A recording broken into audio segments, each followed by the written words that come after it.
And that was such a powerful moment for me because I then am able to take this into the clinic, and with any patient that I work with, if they don't feel within their bodies why this is important, even if you're talking about goals, like they literally need to feel it within their bodies, that this exercise, I can see how this will change this. I can see how this will lead to this. I can feel it within my body. Unless they have that why would they continue to do it?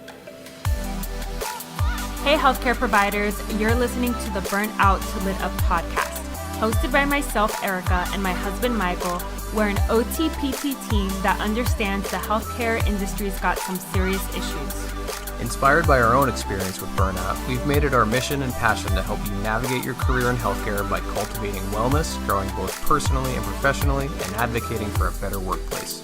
Whether you are a clinician or manager, new grad or seasoned vet, join us each week as we share interviews, research, stories, and strategies that will give you the tools to go from burnt out to your most lit up self. Let's dive in. I like to move it. Oh, God.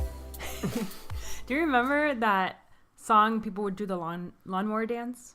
Is that the 90s? Yeah. Wait, what's the lawnmower dances when, like, you're pulling the cord? No, sorry, the sprinkler. Oh, the sprinkler. In our high school, that song would come on, and it was like a remix, and then there was this whole dance with the sprinkler and the lawnmower could have been in there too. I'm not sure. Yeah, you know what? It was. A lot of dumb dances back then. No. You want to talk about dumb dances, Mike? What? You know it. The floss? I kind of like doing the floss. Oh, my God. To be honest. So, this is... Once I learned how to do it, I like doing it. I don't know why. But, so we were at a wedding in this summer. Your cousin's wedding. Yeah. Was it in the summer? Yeah, in the summer. And the kids get on the dance floor and they start flossing. That's all they do. That's all the Damn kids do. kids. They floss. When I was a kid, we had the Macarena. That's true. That was good. But you know what? Even that one, though, adults also took part in the Macarena. Everyone took part of the Macarena. It's like no one flosses but like small children. I think adults, well, it's really exclusively a kids thing, but we learned how to floss. I was watching some sporting event where they had a floss cam. No, they didn't. Yeah, I think I was watching hockey or I don't know, something where it's like, you know, like kiss cam and like smile cam or whatever. It's like they have floss cam. That hurts me. It's so stupid. It's kind of fun. I don't even know what it's from. I think it's from a video game. I don't know where it's from. I like the one where it's like dun, dun, puh, puh. Yeah. I wish people could see what I'm doing right now. That's it's the one where from you're the same thing, I think. You're like fist pumping the air 2 times and then you do something with your legs and your arms where you kick back. And you pump your chest. I like that one. That one. Wait, we had the Macarena. What else did we have? We had booty dancing. Yep. The rise of 90s gangster rap. Booty dancing. Macarena. I don't know. We had I put your hand up on my hip and I dip, you dip, we dip. Wow. Yes. Who did that one? Like who sang that? Yeah. I don't remember, but we did it. I'm trying to think because I know that it was in a commercial recently. It was? Yeah. I've seen OT memes where I put my hand up on your hip and we lift, you lift, we lift. Something like that. Oh, like a lifting like meme? a transfer meme. Oh. PT jokes. PT, OT jokes. Haha. Speaking of PT. Yeah. Oh, yeah. We're going to get to Jen. So, DPT. So, like, she likes to move. She calls herself, and I'm totally with her, you know, passionate about moving. And I get it. I cannot imagine not moving. So when we had our little airplane ride to Thailand. Yeah. Remember? Super long, hard. Difficult flight. Yeah. In terms of hours. Yeah. We flew for about 24 hours total. I think it ended up being with the layovers and everything. It was like 30 some hours. We had a really long layover too. So it's like, what do you do in a layover? I mean, you kind of sit during that too. So we had connections. We had 3 connections to Thailand, right? Miami, New York, Beijing, Bangkok. Yeah. But was it on the flight back home where we saw the guy get up every hour and start like doing high knees and stuff. Remember him? Squats and He's in power business. walking up and down the aisle. It's like, that's great. He's Yeah, in good for business him. clothes. Like, he has his button-down shirt tucked into his slacks. This man was every hour so punctual, just getting up, doing high knees, doing squats in the back of the airplane. And I was like, dude, I feel you. Yeah. I'm right there with you, man. Yeah. It got to a point where it's like, that didn't even help though anymore. It was like, ugh. No, the worst flight in the history of my life was the one coming back from Spain. I had the bilateral pink eye. Oh, yeah. And when you're on a flight, you know, like you get dehydrated and you're very dry. Mm-hmm. My eyes already felt like there was sand in them. I had bilateral pink eye my last day of Spain this year. Flying home, my eyes couldn't be any drier. The only thing I have are eye drops that are just making it worse, right? I needed antibiotic eye drops.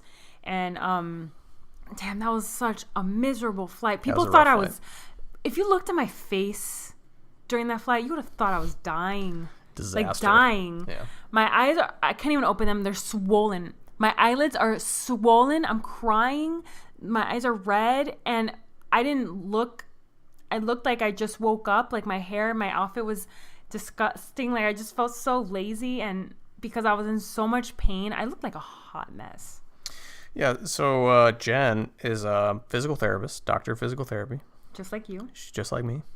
What? Yeah. Well, what? She has a lot of awesome programs. She's all about mobility and movement and flexibility and stuff like that. It's a lot of cool insights. The really awesome thing about Doc Jen, her Instagram is Doc Jen Fit. The really awesome thing about Jen is that she's a physical therapist that is going above and beyond to spread her expertise and knowledge and her passion for helping people, she's going beyond just one-on-one treatments. And she has her online programs, which she talks about, and I have the links for it in the bio. But what Jen is all about is movement and helping you to not just give you an exercise for the sake of giving you an exercise. And we talk a lot about that because she had this really revolutionary moment in her own care where she started crying, and she'll explain in the interview, because someone actually took the time to explain to her what was going on with her health. And it's like, when you have someone that cares enough about you to not just see you as another patient, but to genuinely provide you reasons why you're feeling this way or what is going on, someone to sit down with you and give you that. That's what Jen strives for in her, not just in her one-on-one work, but in her program. So you know why you're doing what you're doing. And that's a huge differentiator between someone as knowledgeable as Jen versus just like someone that likes fitness and is just putting workouts out there just for the sake of putting workouts. Yeah. I think there needs to be a lot more of what Jen's doing. Along with her, I know a lot of awesome PTs that have gone above and beyond the normal scope of practice and also the normal knowledge base for physical therapists. And it's like, there just needs to be more of them out there instead of these like random girl, like Instagram workout people that have no knowledge really. Yeah. Not that like I can't look at someone for inspiration, but if I think at this point of the game, well, especially because we're coming from healthcare, but I think at any point for anyone's journey on Instagram, or just, it could be fitness, it could be health or anything. I just think that when you're looking up to someone that's actually credible and has an awesome way of marketing themselves, like Jen, for example, then you're getting everything. Like, I 100% trust in people like Jen and your friends that you graduated with in your DPT class that are so knowledgeable, and they're putting such great content out there, versus just taking someone's word for it that has no background. Yeah. Like I was saying, definitely, like those are the people you should be listening to when it comes to your fitness. So. And health. And health, yeah. Yeah. So someone else I really like to follow is a friend of mine, Monica. She is a dietitian, and this is tricky for me because a few years ago, I used to be a part of this multi-level marketing company, and I used to post about my workouts and my food as inspiration, but I knew that I wasn't coming from a place where I have a nutrition background or fitness background. So it's like I always fight internally with myself about that, because now I look at people like Jen and Monica that are experts in their field. Like Monica is a dietitian, and so anything she says about food, I trust, because she has the background, the knowledge, the research. This is her bread and butter. Just like Jen, her bread and butter is movement and physical therapy. And I just think about when I used to post about my meals and my workouts, and I was, some of you listening might know me from that time when I used to be a online coach, so to speak. And I'm just reflecting on that. Like, I hope I didn't come across as like, oh, I'm telling people how to eat and exercise. I was just showcasing what I do and sharing my journey. I think that's what's awesome about this podcast, though, is that we can seek out the premier kind of experts in every particular area of health and wellness and really, push it out to, people. Like we may not have all the answers, but we know where we can go to get them, and we can give that stuff to you guys. So we're pretty stoked. I think just, before we start this interview, I just want to say that the main reason why we started Joy Energy Time was because I knew that my own unique skill set as an occupational therapist is something that I should utilize if I'm going to help people versus just cheerlead and inspire people.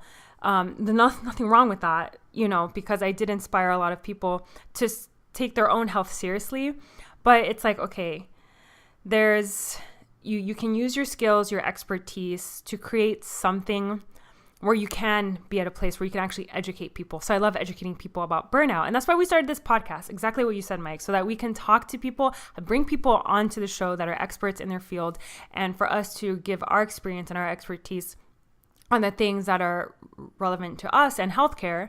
And that's really why I started this whole business, why we started this podcast, is because I wanted to create something totally 100% mine, meaningful, inspired from my knowledge as an OT, and take it to a whole new level that I haven't really seen in OT, Yeah, so enjoy the interview with Dr. Jen.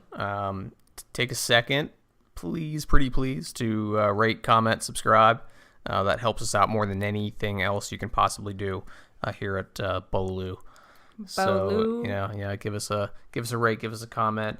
Check out our Patreon page if you haven't already, and see what that's all about. Get some serious goodies in exchange for a couple bucks of donation if you want to help keep the podcast rolling here, keep things running smoothly. That would be much appreciated. Check that out. But yeah, thank you so much. And now on to the episode. Goodbye.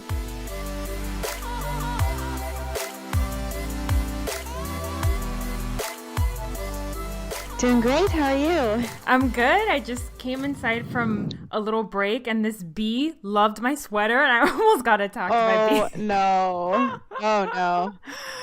Well, thank you so much for taking the time. I know, like, our schedules are so hectic.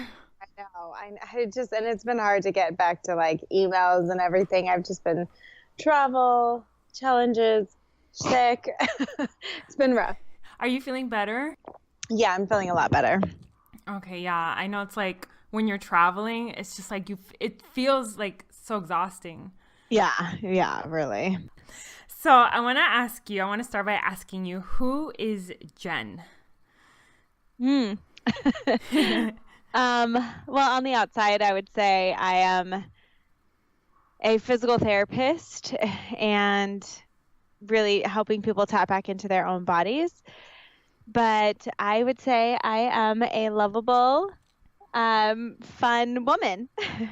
I would say so. Your energy, I can always sense your energy from even your Instagram. You have like such high energy. So I know you come from a background of being athletic, and I was a dancer too. So I know you dance and you did gymnastics and track. And your whole thing is helping people move better, and you're a mover. So why is that so important to you? You know, for me, getting people back into movement is everything. I mean, movement can really lead to letting us know what's happening within our bodies. It can tell us back the root cause of what is causing stomach issues, what's causing pain, and even bring up emotions. So, movement is all encompassing and it really helps to lead us to the solution and so much that's happening within our bodies. So, I think it's key, it's an important, and it's literally needed for the longevity of your lifetime. Yeah, and as a PT, you understand that more than most people do. So do you think that people neglect their movement, like they neglect how important it is? I think we usually take things for granted until something is gone and then we start paying attention. Or there's been some kind of monumental movement that's happened and you start like then paying attention. It's like, for example, if you break something, if you sprain something, if you all of a sudden even can't use your hand, you're like, oh my gosh, I didn't realize how much I used my hand.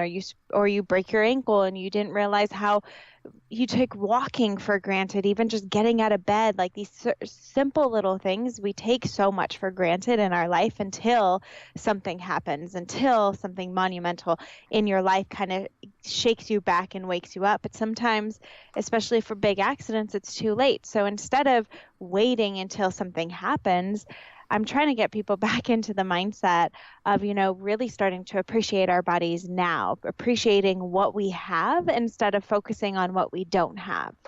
Yeah, I love that. I've been injured many times as a dancer, and I know that even when I injured my back, just getting out of bed, like simple acts, you take for granted. So, is that what got you inspired to be a PT?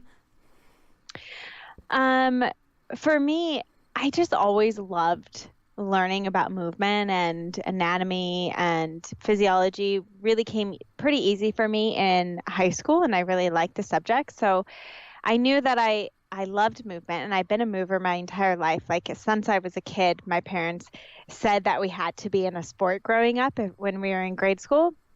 And so movement was a part of my life as always. And since I liked the sciences, I knew I was going to I was going to go into kinesiology for undergrad, but I really didn't know where I was going to go with that. And I started interning for other places. I was working as a gymnastics coach. That was cool, but I wanted more. I taught Pilates and that was great, and I wanted more. So there was always an aspect of me wanting to learn more about the body. And even though I was a gymnast for 9 years, I never had physical therapy. If I sprained my ankle or something happened, we taped it up and I did conditioning on things that it hurt. If I fractured my thumb and that dislocated and got a cast and then was right back into gymnastics after I got it off. Like I didn't even really know about physical therapy that much growing up, and nor did I use it. I strained my hip flexor, I remember, on one side, and so I just started doing leaps on the other side. Like we always found ways to kind of just compensate within our bodies or take time off, meaning you would just sit out from that event and do conditioning on the side while your other teammates were practicing. And so it wasn't even something that was really, I knew a lot about, but I just knew that I loved learning about the body. And every time I worked with someone with their body, I wanted more. It was like, okay, I'm taping an ankle for a gymnast, but why? And is there more? And okay, I'm modifying movement around someone who's having pain in Pilates, and I can modify the movement as much as I need to and get them out of pain, whatever it may be. But how do I actually fix them? Like, how could I actually provide help for them? So it was always this constant search of wanting to know more about the body and wanting to learn. And once I started interning in a physical therapy clinic, and I saw, like, I loved watching the physical therapist look at their client move. And I'd always be thinking, what are they looking at? And what are they watching? Or watching them feel the movement in their hands. And I just, I felt like that was so impactful. And it was so awesome to see someone else really impacting someone through their body. And that was what I wanted to do. Wow. Yeah, I can so resonate with that. And so can most people I know, because it's OTs and PTs I mainly hang out with. But it's that magic of not just putting a Band-Aid on it, but really assessing, like getting to the root of a problem instead of just putting a Band-Aid on it. Right. So have you seen that change, over time? Have you seen that sort of mindset or that sort of approach to injuries? Have you seen that change and people evolve as with the knowledge that's spread out on social media and your work and other people's work? Like, have you seen that change?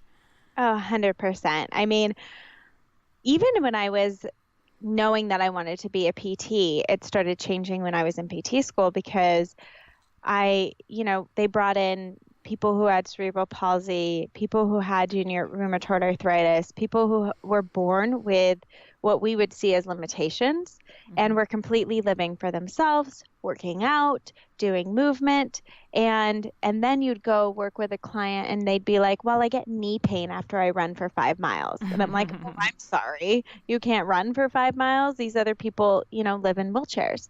And when I started to really gain perspective of like, movement is so vast and it varies in every single person, but the reality is we all get to move and we all get to find what our capability is. And I feel like so much of movement was being put into a box, or your limitations were immediately put on you. If something happened, oh, you won't be able to run, oh, you won't be able to do this. And I hated that mindset. I hated scaring people from different movements. And so I think as I've continued to learn and grow, I've expanded in so many ways. I do appreciate social media for introducing me to a lot of people. I think I've gotten closer to mentors where in the beginning I was scared. I was like, oh my gosh, I'm going to be putting out, information, and what if people judge me and I don't have the relationship with my mentors anymore? But it's only strengthened it, which is amazing. And through all of this and continuing to learn, I've really understood that it's way less about, certain controlled biomechanics and way more about the whole person. Mm-hmm. Yeah. I love that. And you said something so powerful to me, which was it's not really focusing on the limitations, but the other opportunities that come from like a limitation or an injury, for example. Right. So I love that mentality, and it really empowers people to focus on what they can do instead of what they can't do. Exactly. And that's the whole point of what I try to do, is really bring people back into their bodies and appreciating their bodies. Because so much of it as well, especially as a physical therapist, is you get clients who come in and they're complaining about the pain that they have, fearful of the pain that they have, afraid to even move. I mean, I've even met PTs who were like, I had a back injury and I thought I had to move in a neutral spine and I could never flex my spine until the moment I started learning that it was okay to move my spine, and I actually got better. Mm-hmm. Yeah. My husband, he worked in outpatient geriatrics for a long time, and he said people were afraid to move, and that actually caused a higher risk for falls because people are compensate. And I felt that too. Even like it could happen to anyone. Even with I had a hamstring injury really bad 3 years ago, and I was afraid to do anything like with my hamstring until my physical therapist that I was working with was like, let's try months. I mean, this was like way into our this wasn't like day one of a hamstring injury doing kicks. But I told her, I want to start, gain my flexibility back and my strength. And when she empowered me to see that I can do this, but in my own way, then like I gained confidence. And that's the gift that PTs give, is that confidence. Yeah, hopefully. I mean, it's hard too, because a lot of MDs, they send over clients with these limitations of already giving them a diagnosis, which that then puts a imprint in your mind of, I'm broken. Right. Something is wrong. And I know we want that diagnosis a lot of the times, like confirm that I'm having pain. But it's not really telling us anything except confirming in your mind, I'm broken and something is wrong. And we have to really rewrite that story in allowing people to feel empowered that they're not broken.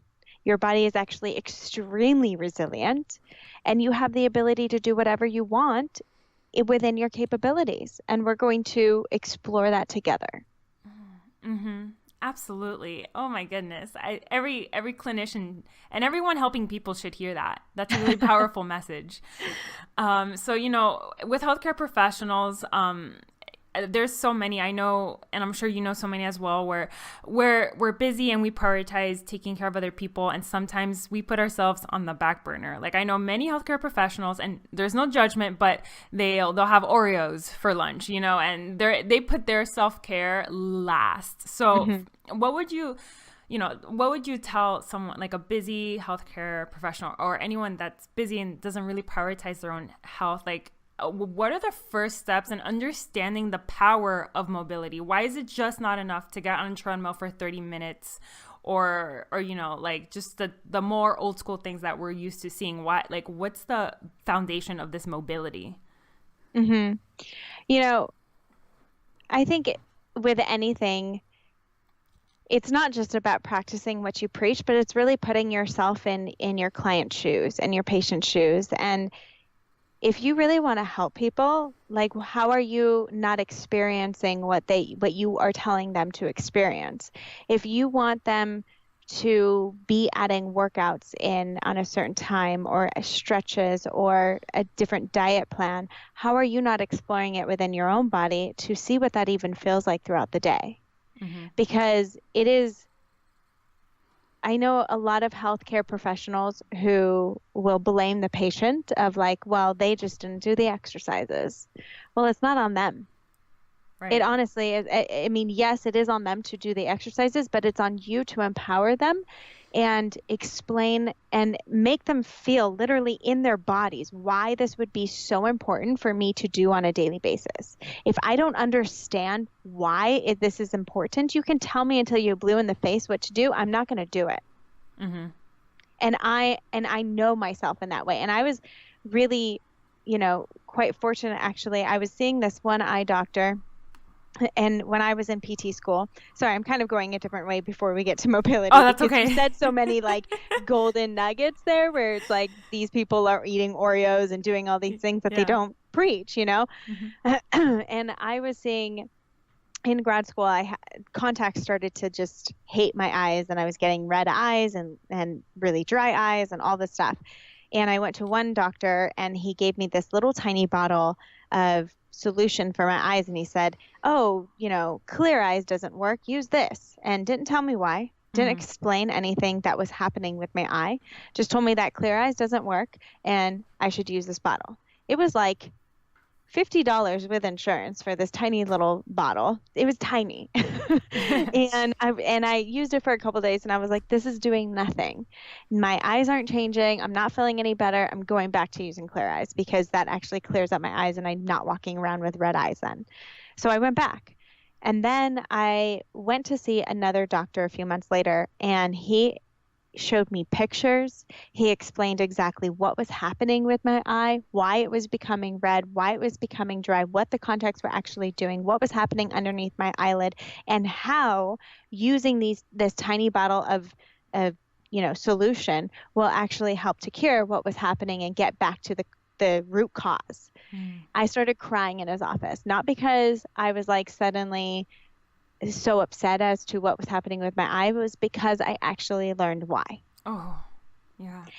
And that was such a powerful moment for me because I then am able to take this into the clinic, and with any patient that I work with, if they don't feel within their bodies why this is important, even if you're talking about goals, like they literally need to feel it within their bodies, that this exercise, I can see how this will change this. I can see how this will lead to this. I can feel it within my body, why this becomes so important. Unless they have that why would they continue to do it? And so I always put that back on the clinician. And a great way to really start to understand that is by doing it yourself. Like, unless you need to be able to convey it to the client and say, hey, I understand, I'm busy as well, I do this as well. This is how I fit it in. This is how I've been able to do this. This is how I've been able to adjust, whether it's food, whether it's meditation, whether it's mobility or exercises or whatever it may be, whatever it is that you think that you need to give this and provide for the client, have something that you can relate to so that they actually have like a connection with you, because if they don't feel connected, they're also not going to really trust you. And that they really know that what you're talking about and can start to feel it and understand it. So my going back through all of that is really just to say, if you're not practicing what you preach, you're not connecting to your client. I don't truly believe so. So if you're going to tell someone about whether it's diet, movement, anything, mindset, you need to be practicing it as well. And that's why it becomes so important, not just like the saying, practice what you preach, but literally so that you can connect to who you're trying to help. And so when it comes to mobility, we've gone from sitting on the ground as kids and playing and sitting crisscross applesauce when we're young, to then sitting in excuse me. Bless you. Sorry. To then sitting in chairs, to sitting in cars, to sitting at couches, to sitting, like it's constant sitting and getting up, sitting and getting up. And unless you were in activities and sports, or unless you do yoga or Pilates now, it's very rare that you're getting all the way down on the floor and getting into your full mobility or reaching up overhead on a daily basis to get something down. It's rare that we put our bodies in their end ranges of motion. And when we don't do that, our body becomes complacent. It learns a new range of motion, a shortened range of motion. And that's okay if that's the only place that you're going to move in, but you're also limiting your body's capability of what it's fully capable of. And on top of that, if you're then going into a workout or going to lift heavy or going to pick something up off the floor, yeah, you can suddenly hurt yourself and injure yourself because your body wasn't used to being in those positions. So, again, because I have a busy life, I don't always have time. Learning how to implement this into my daily practice in terms of like, here's what I do when I get out of bed. Here's what I do to get myself off my computer. Here's what I do before I work out. Here's what I do as I cool down. Here's what I do before I go to bed. All of a sudden, I have this routine of like 8 exercises where I didn't have to take an hour out of my day to focus on getting back to my foundation. Wow. I'm like mesmerized by a lot of those things you said. And since like I can relate to you in the sense that we were both athletes and we danced, and I saw that picture of you on a plane stretching. I'm the same way. Like I have to move. It actually not moving, and it hurts my soul. Like moving is a part. Moving is a part of my soul, and a lot of people that I know in my life. I mean, not everyone, but there's people in my life that I know that just don't get movement in that way, and it hurts me to see such like sedentary lifestyle, because I know just how good you feel when you move. And not just like what you said, doesn't have to be full hour long exercises, but it's throughout your day, implementing movement naturally in your day. And I think that's where the power is, because then you're connected with your body, and you can connect with your mind and your heart. And we're so disconnected now, and so disconnected. And working in peds, that I had experience working in peds, I was always on the floor. So it's like whenever I'm doing like any work on my computer at home, I'm on the floor. So I just like, I love it. I know you like moving through like what you're saying, and now with your programs, you implement gratitude into your, like I've seen your stories, and I know you talk about these things. And speaking of being connected with your mind and your body, I love that you are implementing that. Like, how do you see all that working together? My goodness, I believe it's really everything. There's a part of a conversation with our bodies that I feel like is missed. Well, a lot of us are talking about the internal conversation a lot more, which is great. And there's a listening portion, because when I'm in conversation with someone else, I'm saying you're worth listening to. And yet I feel like that is the one thing that we neglect, is that you're telling your body you're not worth listening to, because we feel a symptom, we mask it. We feel something, we ignore it. We don't really address where it's coming from or why. And we end up telling our body you're not worth listening to. And I need to beat you up, and I need to tell you you're wrong. Yeah, exactly. And all these other things, where this is the one freaking body that we get to live in right now. Whether you believe in more lives after this or not, this is your body right now. And why would we not be paying attention to it? That should be the number one thing that we are paying attention to and listening to. And it doesn't, and I've gotten this question of like, well, if I listen to my body, I'll be eating all the junk food. And I'm like, no, that's not listening. Listening is what happens after you eat that junk food. And it tells you it's in pain, or it feels uncomfortable, or you suddenly have less energy. And then, so the next time you feel that like, oh, I want junk food right now, maybe you listen and you say, oh, my body didn't like that. So what if I had an apple? What if I had water? What if I had something else that actually fueled me and allowed me to carry forward within my day? So that's where like really listening to your body, I think, becomes such a vital key. And really, the practice of gratitude has been a really good tool that I've been able to use to get people back in connection with what our body is actually doing and how it's moving for us all the time, and to start slowing down and listening. One of the main things I do is I feel like, especially with my female clients, and I don't know if I just haven't been able to tap into the males yet. Sorry, guys.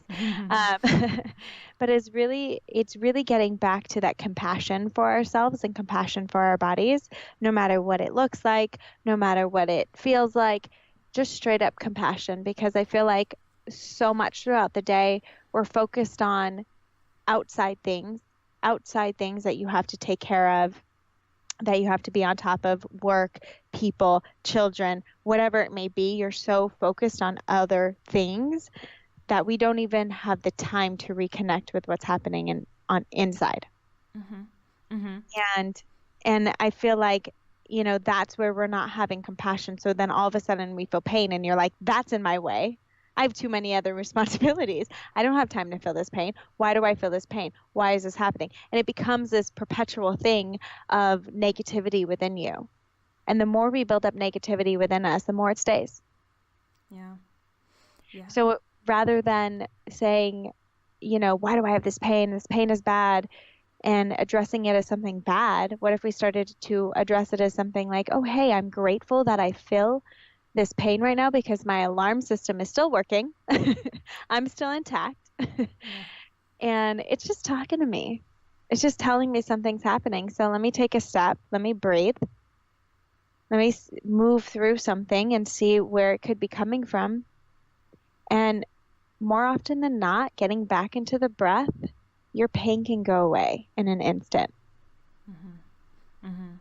I just felt my pain go away right now. Yes. Speaking about this and pain, for example, like when I was in field work as a student many years ago, I was highly stressed in a very stressful competitive environment. And I started getting a lot of pain in my trap, specifically my left trapezius, because I'm left-handed. And that pain it still persists on and off, but during stressful times, it's like your body hangs on to this stress in certain muscles or certain like muscle groups. Like, I think you just touched upon that, like really like knowing it, acknowledging it, and like breathing into it and understanding, like using it as like being a detective, right? And solving and getting to the root of it versus just like, oh, this pain, and getting annoyed with it. Sorry, go. Yeah, I mean, I think it's so important to start to get back into the relationship with the pain and not beat it up, basically what we were both saying, and and acknowledging it and knowing that your body is worth taking care of too. So you don't have to know everything of like, well, where is this coming from? Why is this happening? We're not supposed to know everything, but that's where we then get to go ask other people. And I think the best thing that a clinician can be as a facilitator and like someone who's guiding the way and just showing you more tools, whether that's a MD, PT, chiro, OT, acupuncturist, no matter who it is, no one fixes you. We all just help facilitate the way. Yeah. And there's so many tools out there that will work in various ways for so many different people. There's no one tool. There's no one solution. Don't allow someone to make you think there is. There's so many various tools, and some will work better for you than others. Just like if someone goes to a different PT or gets help from a chiro and I wasn't able to do the job, I'm okay with that. Yeah. Because something related to you in some different way, and that was able to help. Great. As long as you were able to get help, I'm happy. And I think that's a huge misconception too, that people still have the idea of we get fixed. Yeah. And I think it's crazy, because if we know that it takes work, it takes consistency, it takes time, and it takes our own efforts in order to lose weight, in order to, build muscle. So why are we thinking that any other process would be any different? Whether that's getting back to a healthy gut, relieving some kind of pain, getting over a diagnosis, getting over a sickness. Like, why do we think that anything else would be different?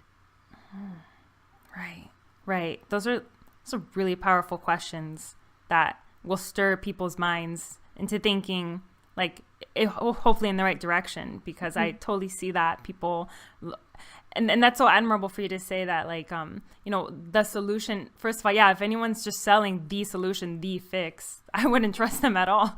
Right. It's a little sketchy. I mean, sign me up if you find that. I know.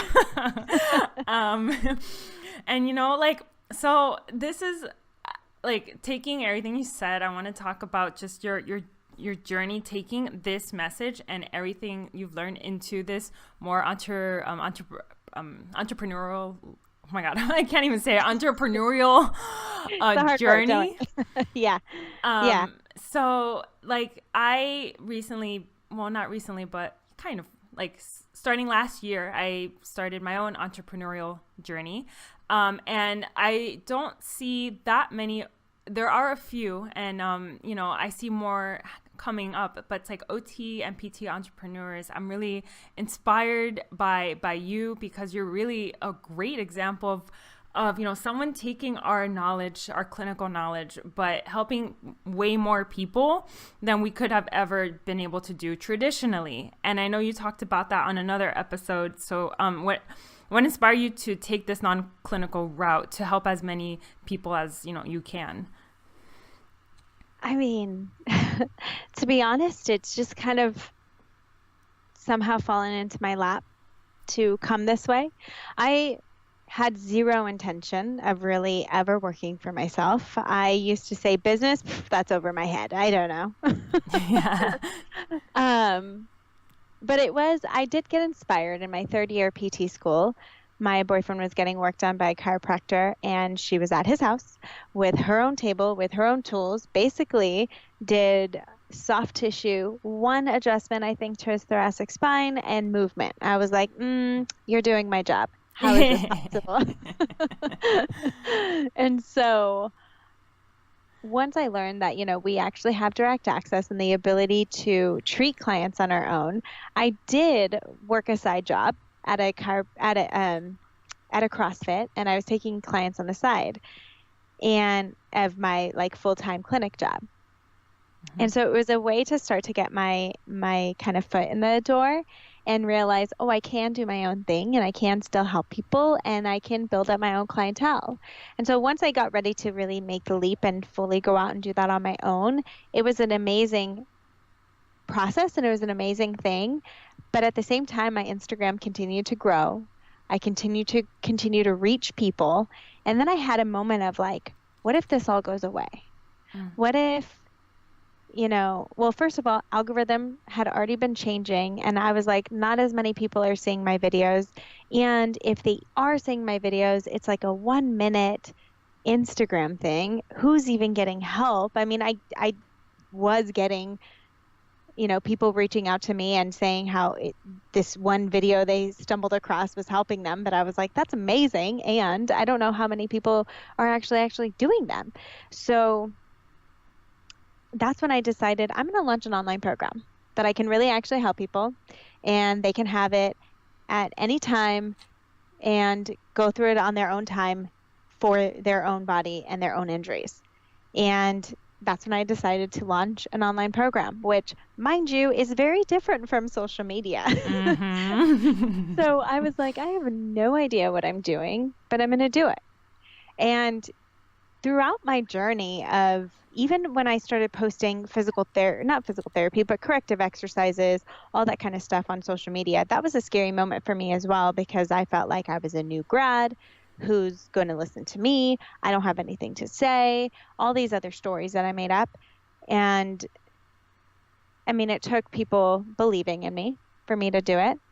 Mm-hmm. But launching really took me getting out of my own way, really took me believing in myself, asking for support from people that was scary to ask support from, and really taking on this journey that I can, launch this full force program. People will want it, and people will be able to get good value out of it.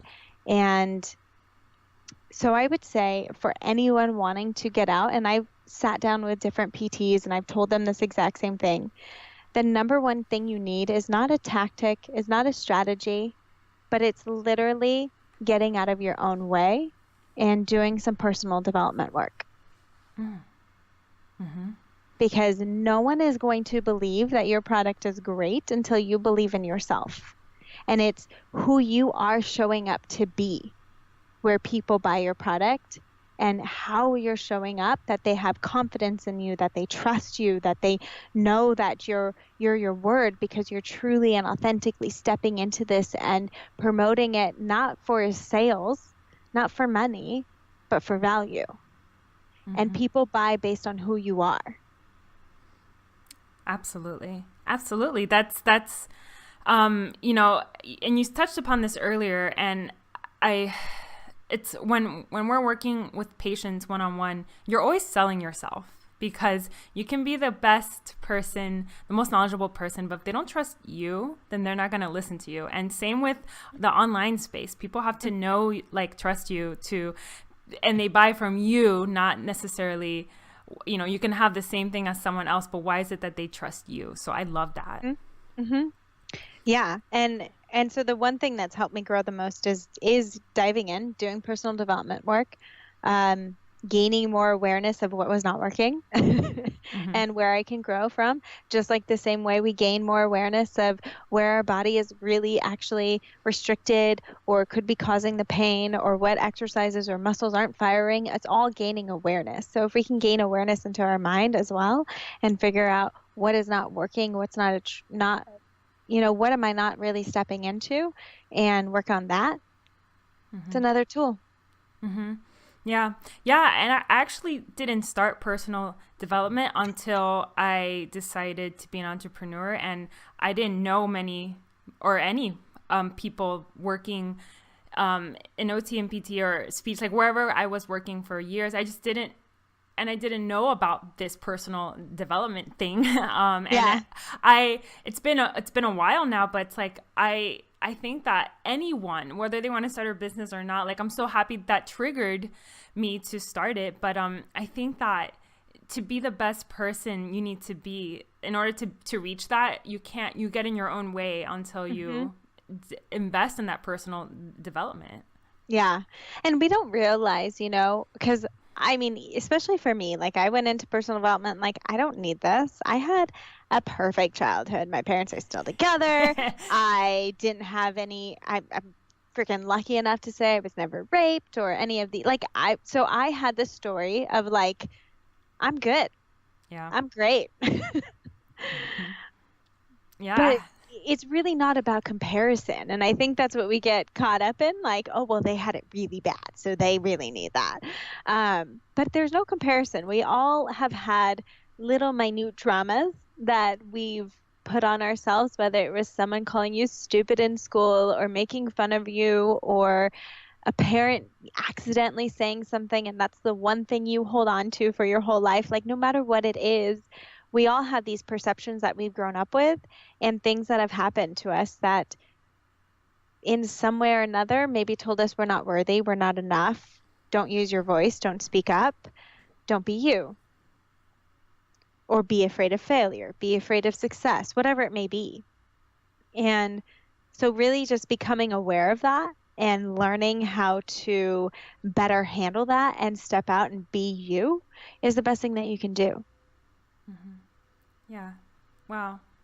That's really what inspired me to create this podcast, because it's I'm like you, I didn't have a major trauma, but anything that was like measurable in that sense, but it was the little micro traumas over time. And it's even like to the point where I believed that I wasn't a good speaker because I stuttered my whole life, or because what I had to say wasn't valuable. So that's what inspired me to create a podcast.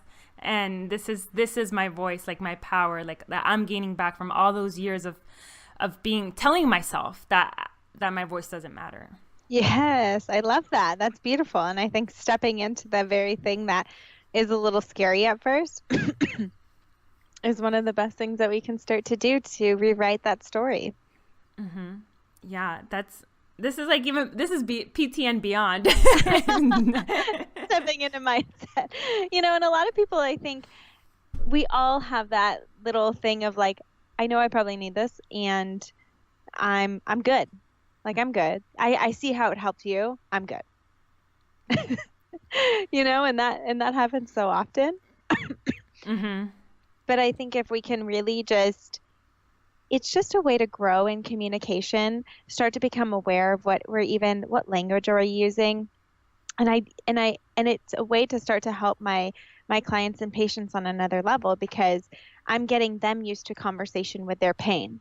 I'm getting them in a better conversation with their bodies. And so when I learn these tools that I use for myself and now can use for my clients in rewriting their language, rewriting their story, it is only going to help them along their journey, because everything, especially a lot of pain instances, especially if we're talking chronic pain, fibromyalgia, all these other things, it's so emotional based. Yeah. Yeah, it is. And that's important. Like the conversations with your body. I mean, you're saying so many sound, like everything you've said is a sound bite that's like golden. So we're going to have to really work hard on picking the right one for the intro. But I love it. So let's say that like there's an OT or PT or whatever, someone in healthcare that decides they want to help people in a different way and embrace this journey of entrepreneurship. And let's say they've done the self-work and they have a course and they have an idea and they're going to put it out there. And this is what I'm experiencing. It's very overwhelming to have a course and just be like, okay, I have a course, and I've shown the value and I show up every day. And, someone that shows up, let's say through social, and they're showing their value, like what would be like really helpful for 101 entrepreneurship in this space to like start to gain traction and momentum with their products or ideas? I think reaching out to other people and gaining support on someone you admire and saying like, hey, what were some tools and tips that you did? What were some things that really helped you? Or even seeing if there is an opportunity to collaborate together. Like, oh, I see you have this product or this program and mine does this. And I think, if we work together or became affiliates, like it would be really helpful to share to both our audiences because they can kind of go hand in hand. And so stuff like that really helps. The book that really helped me personally was this book called Launch by Jeff Walker. Was a huge one when I was then ready to step out and launch my program. I really followed it like step by step. in pretty good detail as to how to write my emails and what language and who I'm talking into. And then I was just able to formulate exactly what I was going to say around that. And I even used it in lives, in stories, depending on the day that he talked about, I would translate that to social media as well. So it followed a strategy that I was able to use. And I was also in a mindset of, you know what? I am so not afraid to ask for support from whoever I need to, especially for my first launch. So I reached out to everyone, not afraid to get shut down or have someone tell me no, and ask them if they would be willing to share about my free challenge within a story. And I gave them a story swipe up image and just asked for support. And most people were like, yeah. And the ones who said no, it's like, no problem. How can I help you? Yeah. I think, wow, that was great, because I think a lot of people, when they first have this idea, they question everything. And let's say they get to the point where they have something that they want to share with the world. There's a lot of doubt and the fear of no. So yeah, this fear of no, I don't have anymore, because I've got, I mean, like, it's because it's just a part of the process. Once you accept that's a part of the process, there's nothing to be afraid of. Nothing. So then you realize that you can be unstoppable if you get over that. If you get over yourself, Yeah, exactly. It's not about you. It's not about taking things personally. And if people aren't connecting with like what your messaging is or what your program is, even if you are so passionate about it, it's all just feedback. Like, okay, how can I take this in? How can I make it better? Because if you're really trying to provide value, you're going to take in everything. It's no longer, critical. What is that? What is the criticism? A constructive criticism? Yeah, constructive criticism. I mean, I don't even use that word. It's just feedback. It's not good or bad. It's just information so that I continue to provide value. Yeah. It's just data. And actually, one of the books I'm reading now, it's not business at all. It's very spiritual. Conversations with God. Yeah. Have you read it? I've heard about it. I haven't read it yet, but I've heard it's very good. Yeah. Something in the book was like, we attach right and wrong to things. And that's why we get so emotionally invested. And it's like, it's just, this book has broken it down for like just unlocking some secrets of life that I think can be applied to business, because you're so right. It's not right or wrong. It's, working on what can you do to make yourself better, taking that data and not being afraid to move forward. Yeah. And the other thing with right and wrong, like when we continue to hold on to like these judgments outside of us, we're probably holding on to judgments inside as well. Right. So then you're telling your body what is right, what is wrong, instead of just listening to what it's telling you and being open to that. Yeah. So it kind of is a reflection of what's happening on the inside too. So just start to notice that, like if you're judging someone or, saying what is right, what is wrong, see where that could be coming from inside of you as well. Right. Oh, it's like playing detective with yourself and in all these aspects, with your body, with your mind, with your business. I love it. So I know you have a new program I know you have the mobility method and then you have the optimal body. Is that right? Yeah. Oh, okay. So which one? So I guess you can talk about whichever or both, whichever one that's like really exciting and that's new. I think which one are you talking about right at the moment? Oh God, I like them both. It's really hard. They're just different. So the mobility method is my baby. It's the first one that I came out with, and it's one that you're going to have to do a little work for. Yeah. So I didn't believe in creating a product that would be like 12 weeks to improved mobility or whatever it may be. Again, speaking for myself and connecting it back to myself, I'm probably going to fall off the train somewhere after week 1. Like I can be super gung-ho in the beginning, and then somehow all these other things start happening and I'm not doing it anymore. So I didn't want to put out something, for one, that I didn't believe in, because I don't believe that there's one way to become mobile. I think there's many ways, and exploring what is needed within your body is the most important thing that you can do. So I created a program where you could self-assess your entire body to find where your restrictions are. And I guarantee there's restrictions that you didn't even know were there. And then it would guide you into some suggested exercises of where you could start within the program, or you could just go to a module and be like, you know what, my shoulder needs so I need to address some of my shoulder. I'm going to move through some of these movements and see which movement is needed for me. So it really is a program where people do have to kind of do a little digging and assess themselves and really find out what is needed within their body. But that's what I truly believe in. I believe that we are all independent, unique, beautiful bodies that get to be addressed like so. Yeah.